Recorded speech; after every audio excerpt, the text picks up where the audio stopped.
John iboro siamong tiru fangai ko siamong 46. Nathaniel okubombame. Etendi baba itim bonumukit ekemeni tu ke Nazareth woro.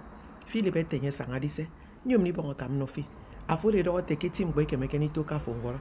Mo bod mo fo ema iwet eteke tim gbe kemekeni to ro woro.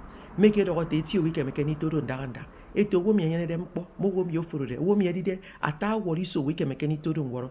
Abase yom ni dinam kpo manga to iro mbok didi se Jehova kamere ni nam kidemo wo mi afo kantingi kombanga usiero seno bo mi afo de ke wede eteke baba mkpo no me kedi woro ke mkpolo akanam owo mi nam ke ku fok mo fokpa mkpolo kala mi tebe ke ku bonu some ku bonu kapa afo yom didi ebe mi so pa ngoton kup akaba mi bo bong no fi ku siero seno bo mi edi akaba mi Jehova di mendu bo siemong iri sio fi fep ke line odu eke wede mbiodo ke mi fon kempo kone mo ngadi kpoko dem boki son fo ndien oto ka fo mo we do mbok di se Jehova nam de ko sobo de video mi e mo no fi testimony de do dem wo mbok di se sabasi anam do no wo mi sine meni se koro ini edikem edi kpoko dem boki son fo manga turu I konsensi bo mo woro ku bono ko fo woro de mbok sine meni se ya rabasi odi on fi amen.